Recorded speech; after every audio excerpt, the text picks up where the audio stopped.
Welcome in. Time for another of our preseasoning conversations with one of the 14 head coaches in the ACC. Welcome into ACC Baseball Etc, which is presented by Pitch Logic, the system used by players, coaches, scouts, and instructors at all levels of play, from the youth leagues to the big leagues. The easy-to-use and affordable technology makes the platform accessible to every player at every level. All the metrics, all the features used at the highest level. You can go to pitchlogic.com for more information. The guy on the other screen, if you're watching, knows a little bit something about our partners and friends at Pitch Logic. It is Wake Forest head baseball coach Tom Walter. Tom, welcome in. Good to see you. I hope the offseason's treated you well. Yeah, thanks, Daron. It's good to be here. And yeah, we've got several Pitch Logic balls in our pitching lab. So they're great partners of ours, and we enjoy that relationship. Well, let's start sort of looking back before we look forward to this 2024 season, Tom.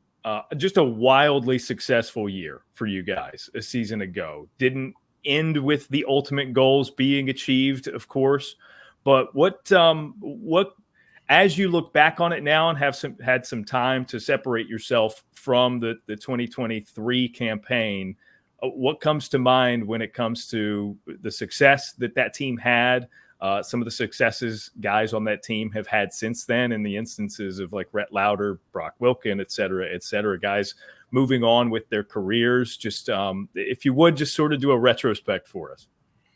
Yeah, thanks. It was a really special year, obviously. I mean, to have that group and to do it with that group of guys, I think was the most special part. Our team motto headed into the year was make them feel you. And our guys did that our fans felt us, our opponents felt us, in the national stage. I get emails from Wake Forest alums still to this day talking about our team in that season and how our guys represented our program and represented themselves. So obviously really proud of what we did last year. To your point, fell a little short of the ultimate goal, one bounce one way or another. And who knows, we're in that championship series and anything can happen. But again, really proud of our guys. And as you mentioned, 10 guys in the draft, Rhett Lauder and Brock Wilken being first round picks, and Sean Sullivan and Seth Keener behind that, in the second and third rounds, Teddy McGraw, in the third round. So kind of the list goes on, and just really proud of our team and what we've built, and really excited about what we have coming back.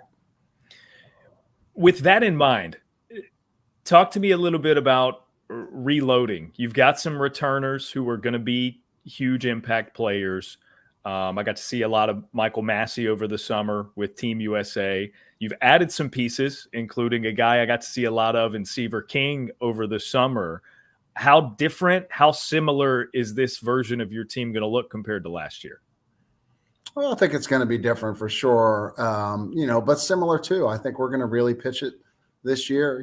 We've got as much, if not more, arm talent than we had last year as far as just raw talent. I think that doesn't mean they'll pitch better. And, having that guy on Friday night that wins every time out like Rhett Lauder did last year, that certainly helps your team ERA and set your pitching staff up for success for the rest of that weekend and the rest of that week. I mean, I think he went 7 innings or more in every outing. So, it's just one of those things. Rhett had a really special year. But I think Josh Hartle can be that person for us this year. I mean, Josh has thrown the ball really well. He's taken another step forward with his stuff. So, when you talk about reloading, like for us, how we use the transfer portal, for me is a lot like, the Yankees of the 2000s, where, they built it from within, from homegrown talent with Jeter and Posada and Rivera and Pettit. The middle of their field was homegrown, and they were Yankees. They were true Yankees, and they did things the Yankee way. And then they used free agency to bring in, two different things. Like, first of all, clubhouse pieces, guys that are going to make your clubhouse better, guys that are gamers, Scott Brocious and Paul O'Neill. And then they brought in some star power. They brought in a frontline arm and a frontline position player like Roger Clemens and Hideki Matsui, for example.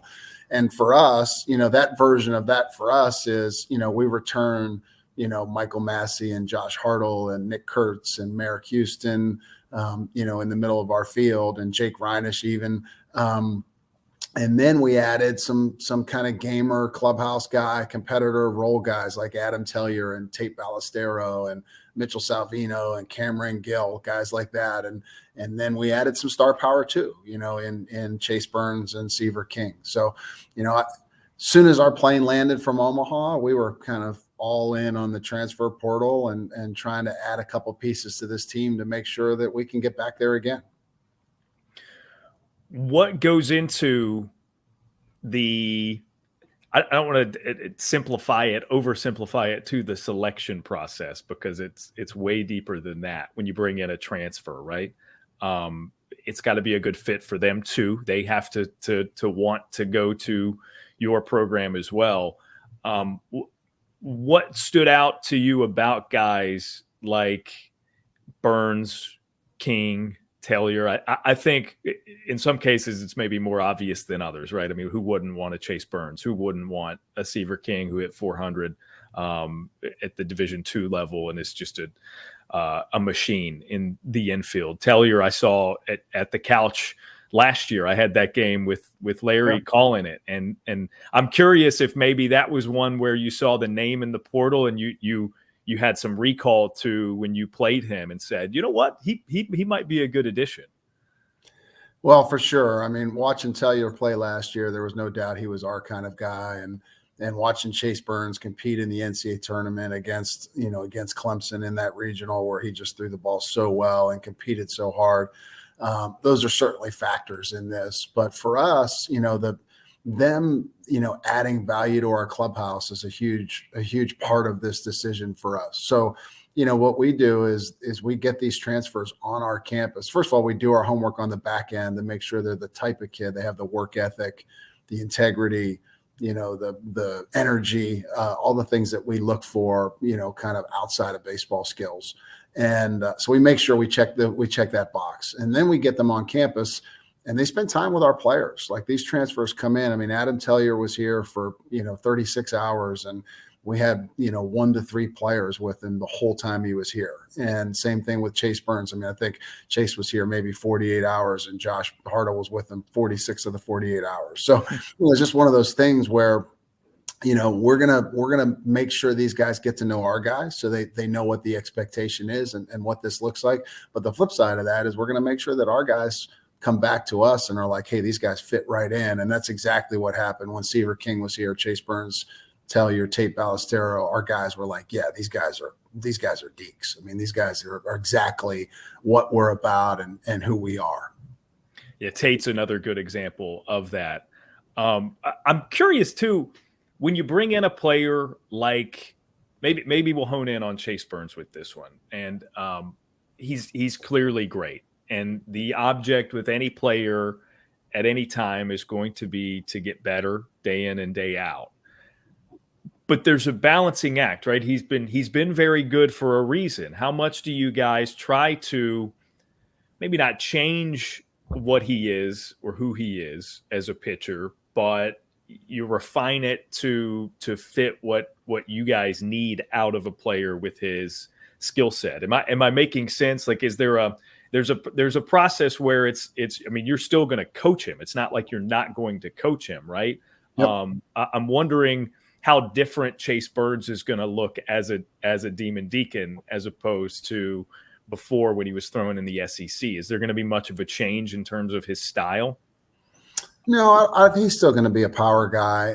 I think he's going to add a couple pitches to his repertoire. His changeup has really come a long way since his time here, and his 12-6 curveball has too. So I think he's going to have 4 pitches last year. And again, I understand why he was a 2-pitch pitcher. This is certainly not a knock on Tennessee. I mean, they do a great job there. He was a bullpen guy. So when you're a bullpen guy, you're a 2-pitch guy, and that's what you are. You're not going to get beat on your third best pitch late in the game. It's just doesn't make any sense. So, but as a starter, you've got to be more than a 2-pitch guy. So, he's really added those weapons for sure. And, for us, like, we have so much technology here and we have so much knowledge and we've got such great people here. Our job is to meet these guys where they are. Some of our guys want to know down to the the minutest detail what their TrackMan data looks like and how they're moving and what their biomechanics look like. And Rhett Lauder was that way. I mean, Rhett really dove himself into those numbers. Like Rhett wanted to know every single thing. And when he made a bad pitch, he wanted to know why that happened, right? And he would dissect those games. Josh Hartle, like, is a little bit less, he's on the other side of this where he's like, tell me the drills I need to do, put the finger down, I'll throw the pitch.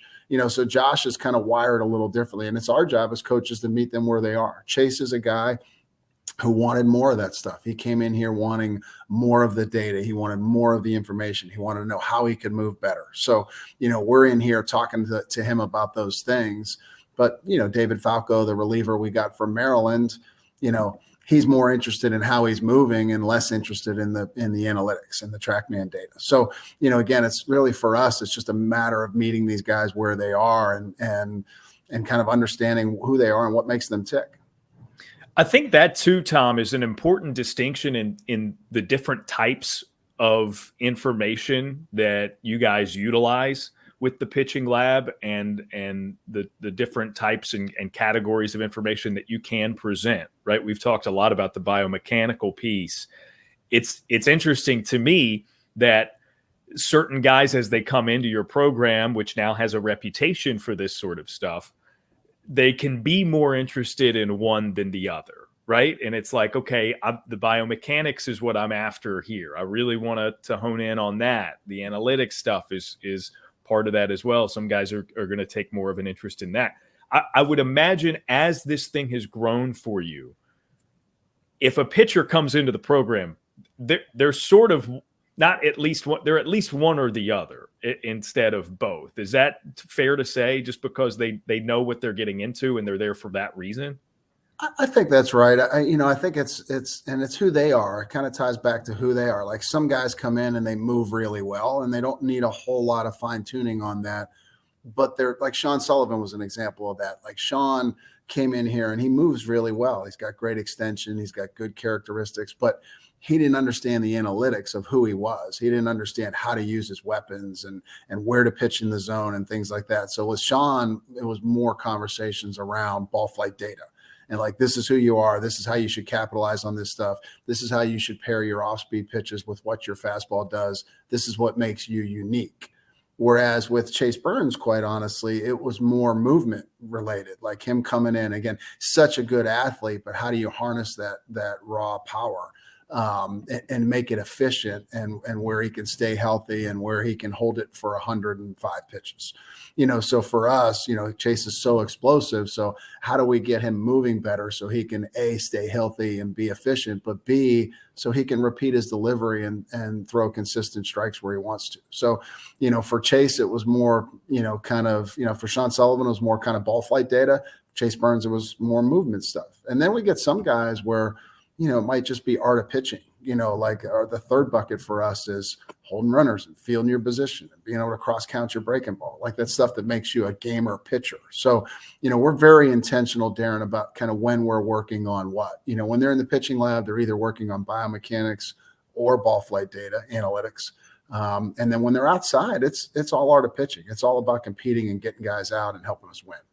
Yeah. I love that mix. When you talk about working with pitchers, you and Corey Mascara, of course, your pitching coach, Moose, does a great job with them. With this lineup, I want to move to sort of that side of things. Nick Kurtz is the big returning name. He was, for lack of a better way to put it, shut down at the end of last year. I know that, his injury probably kept him from a run with Team USA over the summer. And,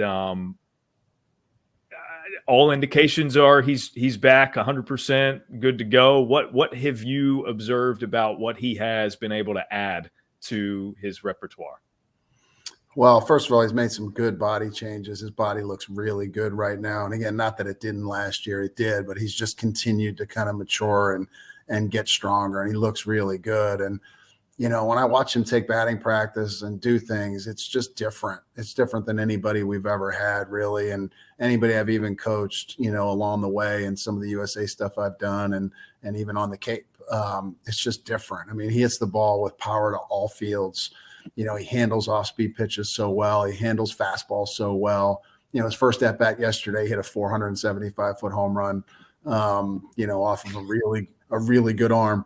And, and he walked twice and he singled up the middle, and, he just has such good at-bats. I mean, he grinds those at-bats, and he's a tough competitor, and he plays when he's banged up. I mean, there's just no holes in his game. I mean, he's the complete package, and he's a captain on this team. Typically we don't name captains this early. We wait till the season unfolds and we see, kind of who kind of grabs the leadership reins. And last year that was clearly Brock Wilken and Rhett Lauder and Pierce Bennett.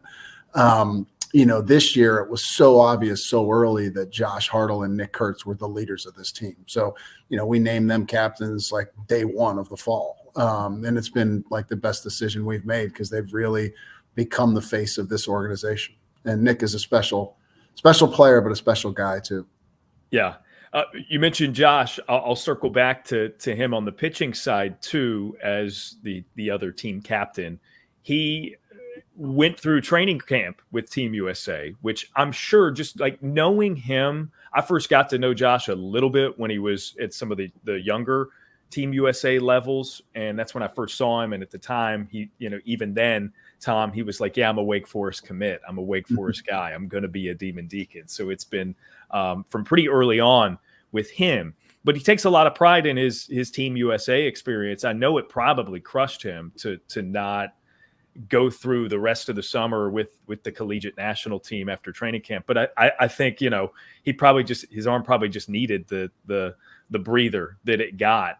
How has he been able to use the rest from the summer and then take momentum into the fall and into now? What's different with him? What's better and improved with him? Yeah, Josh really wanted to be on that team. It's something that means a lot to him, and I suspect he'll have some opportunities to be back with them here later in his career as he works through his pro career. But he, again, to your point, it ended up being a really good thing for him because I think his arm did need a breather, and I think he needed to focus on his body and how he was moving. Again, it's hard for us to work on those things during the season, and when you throw as much as Josh did and we're so good for so long, and you saw how he threw the ball there in Omaha, against LSU. I mean, it was just so good all year. And for him to get not only a physical break, but a mental break too. And then what Josh did was, so he threw himself really into how he was moving and what things he can do to kind of, be a more explosive, dynamic athlete. But he also threw himself into helping us land Chase Burns and land Adam Tellier and land. I mean, Josh was here at the facility. I mean, he's a local guy, which helps. So he was here at the facility that 30 days after we landed from Omaha to when kind of we kind of finished our transfer class. I mean, Josh was at the stadium every day, and he was invested in who we were bringing in. And I know Chase Burns and some of those guys would tell you that as big a reason as any that they chose Wake was Josh Hartle. Preseason rankings are a thing you and I have discussed before. The rise, like this thing got up to the point that it's at in pretty quick fashion, Tom, right? Like, not that you guys haven't done great work there as a staff and had great years as a program until last year. It's not like that was the case, but like you guys became one of the hottest programs in college baseball in quick fashion. What do top preseason rankings mean to you and your team and your staff? Can they be utilized in a productive way, in that, it's something to point to in terms of a motivator, and it is certainly something that can build confidence with players. How do you guys approach talking about top preseason rankings? So my analogy for being ranked number one preseason is, I think it's a lot like being the most likely to succeed in high school. Like, some of those guys turn out to be like rock stars and some of them don't, and you just don't know. It's nice. And it's a compliment, because for your peers to feel that way about you, we don't take that for granted. We appreciate that. And yeah, we've poured a lot of hard work into this, and our players have established themselves on the national stage. And so it's nice to be recognized for that hard work and that talent. But again, it doesn't mean we're going to have a successful year. And for us, we're still kind of feeling the pain of that loss from last year. So, we're kind of using that as motivation headed into this year that, we have unfinished business. And yeah, it's great to be number one, but at the end of the day, like, we stay on us. Like, it's all about our daily work. It's all about, but we're very transparent about like that number one ranking and what it means and how we need to use that to motivate it. Like, we're going to have a team meeting here later today, and I'm going to talk about the have tos versus the want tos. I mean, there's a lot of want tos out there. Like, I want to coach a team of have tos, of guys that wake up every morning. It's like, I have to get better today. Like, what can I do to get better today? Whether it's the weight room or getting a good night's sleep or nutrition or, my work in the cage or band work or, movement prep stuff. Like, there's a million different ways to get better each day. And we've got to be, as a team, willing to do the things that other teams aren't willing to do if we want to be back in that game again. We talked about Nick Kurtz. You mentioned a couple more of the returners, like Merrick Houston, a tremendous defensive player. I think it's well known what's expected of Nick and what the ceiling is, what the possibilities are with him. Who's somebody on this team that I'm not expecting you to spring unexpected standards onto someone, right? If there are expectations with one of your players, chances are you've talked about it. There's an understood agreement. Hey, this is expected of you to be more this season, right? Who's somebody who has a lot more that is being put on them or you as a team are expecting more out of from last year to this year? Yeah, I think the two that stand out the most are Merrick Houston and Jake Reinish. I headed into this fall, my biggest worry was, who's going to hit behind Nick Kurtz? Like, how are we going to protect that guy and make sure he gets pitched to? And, and there's two parts to that. One, you've got to get guys on base in front of him because that makes it harder to pitch around him if you've got more than one guy on base or even one guy on base, and then two, you got to have a guy behind them that they're worried about, that concerns them. So, heading into the season, like Seaver King, I knew he was going to be in that mix somewhere. And, what do we do? I mean, we could have done it. We could do it a little bit like LSU did it last year where they hit Dylan Cruz first and Tommy White second. Like, you could go Seaver King, Nick Kurtz right out of the gate. And that's something that we strongly considered. So we played with a lot of different lineups over the fall against Elon and against Vanderbilt and even in our inter-squad scrimmages. So I could kind of, in my mind, see how that looked and what worked. But the emergence of Merrick Houston and Jake Reinish have really made our lineup make sense because now we can put Merrick at the top of the order. His at-bats were so good this fall, and he's taken a huge jump, offensively and defensively too. I mean, as you mentioned, he was a great defender last year, but now so much more confidence and more strength. I mean, he's just really rounded out his game and become a guy. I mean, I think, I saw Eric Campbell with Team USA this past weekend, and I said, look, Merrick Houston's got to be on your radar. Like, this guy's turned himself into like a mega dude. And then Jake Reinish, Jake had such a good sophomore year for us. I mean, he led the conference in on-base percentage. I think he had 10 home runs. He just had a great year in every statistical category. He was a walking machine. And last year he had a knee injury early in the year and just couldn't really stabilize his lower half. And then when he came back, he was just pressing, and it just kind of snowballed into this year that was disappointing for Jake. But he was, him and Nick Kurtz and Seaver King and Merrick Houston were our best hitters all fall. I mean, he was so consistent this fall. So now, when you could put Merrick 1 and you look at Nick 3, you could probably dump Seaver King into the 4 hole and then have Jake Reinish 5, maybe a guy like Austin Hawk or Adam Tellier 2, and all of a sudden our lineup really makes sense. Whereas if you had Seaver King 1 and Nick Kurtz 2, you kind of worry what happened after that.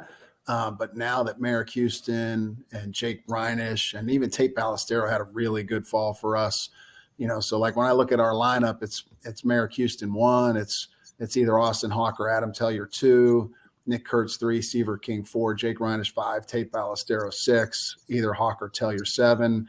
And then you got somebody like Chris Katz. Chris Katz is in our program for the third year, had some really great moments, had that pinch hit home run at Clemson. That was a huge part of us being able to sweep that series on the road.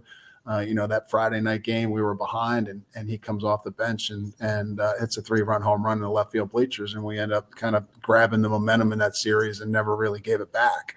And it was a big turning point in our season. And so Chris Katz is in the mix. Jack Winay was a guy that we saw last year, step into Omaha. We put them in the game, and he gets the first hit off Paul Skeens in Omaha. He hadn't played since Louisville, in April when Nick Kurtz got hurt. So it's like one of those things where, and Jack Winay's another guy. As I start to look at, having guys like Jack Winay and Chris Katz down in that kind of 7, 8, 9, I'm like, man, our lineup is really deep and talented. And then, we got Cameron Gill, the transfer from Wofford that hit 350 last year. He's hitting for a lot more power now, so he's another guy in that mix. And then we've got some talented freshmen like our, one of the keys here is how are we going to get these freshmen some looks and some time and get them in there so they can develop, because we've got Cam Nelson and Jabbar Williams and Antonio Morales and Liam Wilson. We've got some really talented freshmen. Got a Division III grad student in Mitchell Salvino that's interesting that I think is going to have a role here. So, we've got some really good pieces that we like. I mean, last year, we had some injuries.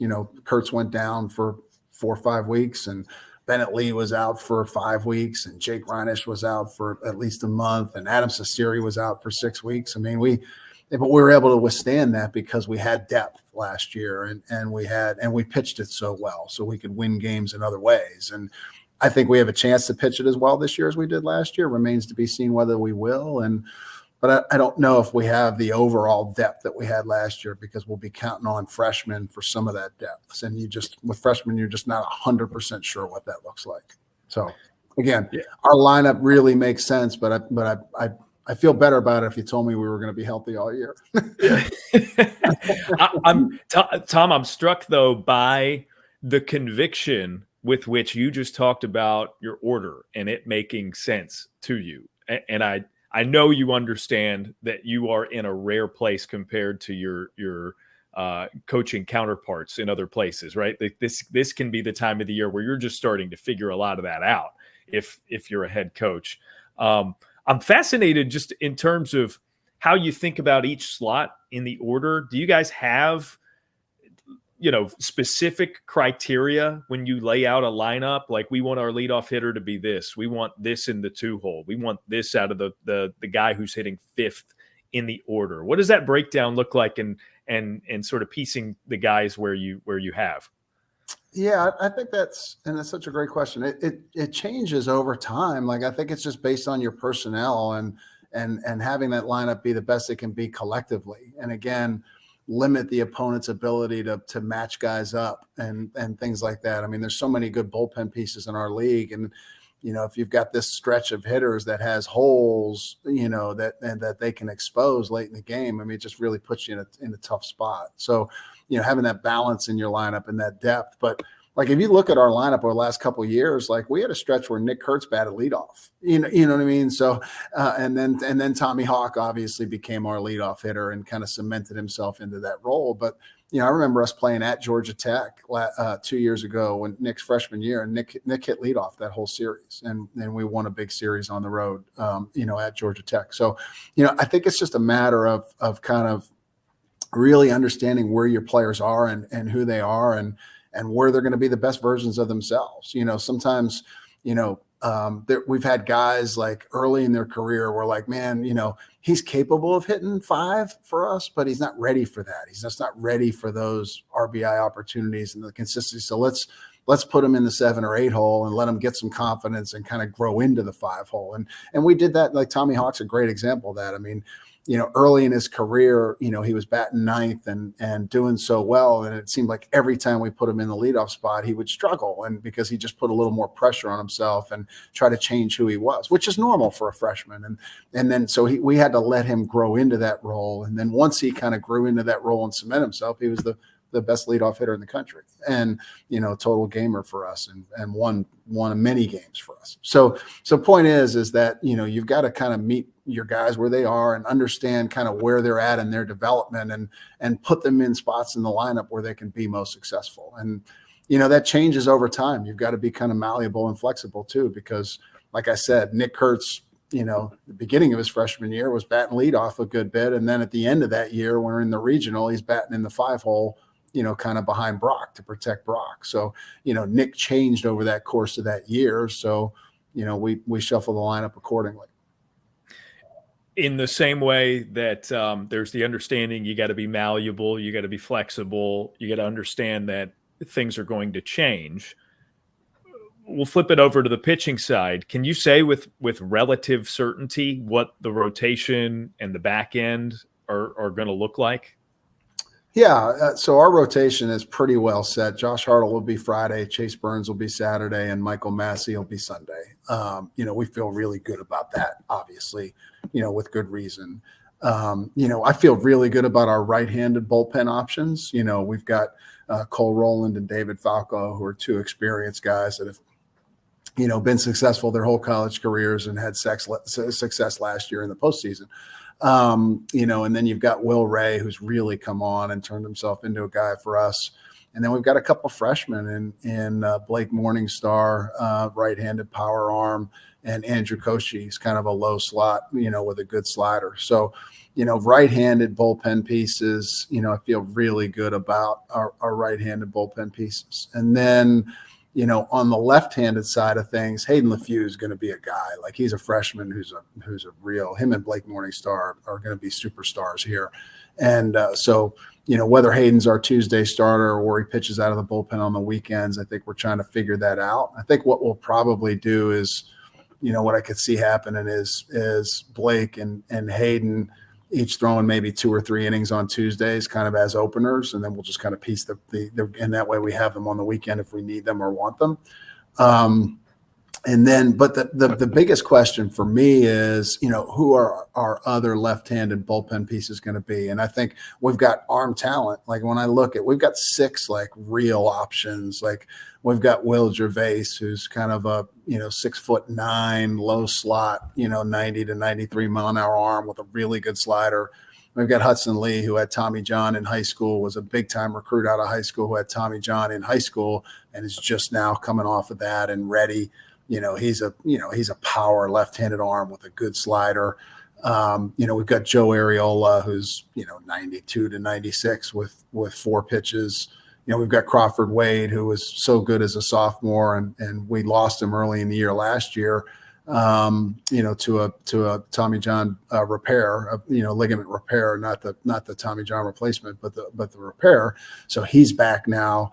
We've got Cam Nelson, a really talented freshman lefty. We've got Slim Johnston, who's a really talented sophomore lefty. So, I look at it and we've got 6 left-handers. And if we can get 2 of those 6 guys to step forward and be consistent and reliable, then our pitching staff really makes sense. And then we've got some weapons. And, like our top 12 guys this year, again, from an arm talent standpoint, will be better than our top 12 last year. Now, doesn't mean we'll pitch better because, Rhett Lauder and Sean Sullivan and Seth Keener were so good and so consistent. But from an arm talent standpoint, we're at least as good, if not better. Man, there's the uncertainty which comes with this time of year, but I think there's really good reason for cautious optimism on your part and your staff's part. The staff, which you have built up so well and has done such a good job there. If I may, it's been reported widely that Corey Muscara was up for some head coaching jobs in the offseason. Yeah. He's back at Wake Forest. He does a tremendous job as the pitching coach there. Just to his impact on your program, I would imagine you are very, very glad he's back. Well, I'm glad they're all back. I mean, Billy Salento had some options as well. Sure. Yeah. And same thing with Matt Wessinger, our third coach. And even, when you start to talk about our director of baseball operations is back, and, we had some donors step up to make that happen. Like we had some of our people in our alumni network that really wanted to help keep this staff intact. So we stepped up. We were able to step up financially for those guys to have it make sense, which is part of this. They've earned that. But we've also added a director of analytics position. Like one of our kind of goals in the off season was don't stand still. Like we've got to continue to make improvements to what we're doing. We can't just assume we're going to have the same success we had last year and do it the same way. We've got to continue to get better. And that's the one thing I love about Corey Mascara and Bill Salento, who are kind of the heart of our staff, and Matt Wessinger. I mean, they're in a constant growth mindset. I mean, we've added Kinetrax on the field. We've got a new video board. We're doing more with like motor preference stuff and vision training and things like that. So we've added to kind of our repertoire. We're trying to put more bullets in the holster, so to speak. But Corey Mascara has come in and really kind of galvanized. Like again, Bill Salento's done such a great job for a long time with our hitters, and we've always felt like we've been good enough to get to Omaha offensively. We just haven't been, quite honestly, other than probably 2017, been good enough on the mound to get to Omaha, and now we are last year and certainly this year. In 2022, we were a little short of having that kind of pitching staff. So the point is, if you got a team that's good enough offensively and on the mound to get to Omaha, then, you got a chance. And, for us, the ability to keep the staff together is so important because it's just that consistency of messaging and that consistency of language and that consistency of development. And, when we talk about team culture, we talk about shared experiences and shared language. And when you've got the same people back and you continue to add pieces to that pie, it just makes you stronger and better. And Moose and Billy being back and Wes, I mean, that's, it makes all the difference, because again, if we had some of those guys left, Corey Mascara leaves, do we still get Chase Burns? Maybe not. Maybe he goes somewhere else. Do we still get David Falco? Maybe not. So again, the fact that he stayed and Bill Salento stayed makes all the difference in the world. Yeah. Great attendance numbers last year at the Couch, as to be expected when a team performs so well. I saw you guys have 33 home games there this coming season. So I would expect nothing less than good crowds there as well. Is there anything else that we should know headed into 2024 about your program? Anything else that's new for the Demon Deacons? Now, again, just adding Kinetrax on the field for us is huge because we've gotten that biomechanical information in the lab, for the last few years, but we've never been able to get it in game, and now we're going to have it for our hitters too. So that the addition of Kinetrax is going to be a huge piece of our development. And we've added another technology called 6Tool that's going to allow us to kind of measure defenders and base runners and catcher pop times and things like that. So I think we're just continuing to move the needle in how we evaluate, assess, and develop our players, which is really cool. You mentioned season tickets. I think it's worth noting last year we sold 533 season tickets headed into the year. This year we're at like 1,600. So really excited about the people in the community have really kind of stepped up for this team, and they're going to come out to support these guys. So it'll be exciting. I mean, I think attendance last year for us turned in that Miami series. That was when we first kind of started to see those big crowds, was for Miami. And then it just kind of built. And, we had a game against Coastal Carolina later in the year, on a Tuesday where we had, 2,900 people here, 3,000 people here for a Tuesday game, which was really cool. And then we sold out every game in the regional and the super. So the Couch has quickly become a great home field advantage for us, because of our crowd and a place that's an electric atmosphere. So I'm really, really proud of what we've been able to build. But it all ties back to what I said right out of the gate, which was, make them feel you. Our guys do a really great job of making our fans and this community feel them. And I'm proud of them for that. Feels like making the other team feel you is now sort of an implied motto of your program. Is there a new one on deck for 2024, a new team phrase? So we talked about it last year, and Nick Kurtz kind of stood. We talked a lot. We went on a team retreat like we've done the last couple of years, and we talked about this team's identity and how we've got to be different from last year. And Nick Kurtz kind of stepped up and said, "Look, make them feel you as who we are, and we can't change. We'll change our tagline. Last year our tagline, I can't say what it is on air, but it was BAM, BAM, and and this year our tagline will be a little different, certainly, but still, at the end of the day, make them feel you. And again, as we say to our guys, it's not just the opponent or our fans, but it's everybody you interact with every single day. It's the professors and the other students on our campus, and the waitress at the restaurant you go to for lunch, and the stewardess on the airplane when we're on our way to Notre Dame. It's every single person you touch every single day. And I think that, when you heard our guys last year in those press conferences in Omaha, I think one of the reasons that we were kind of the darling of Omaha, so to speak, is because of the way our guys carry themselves. And, that's something we're really proud of. And whether we go 54-12 this year or we go, 12-54 this year, our guys are going to be true to themselves and true to this program. So really, really proud of that.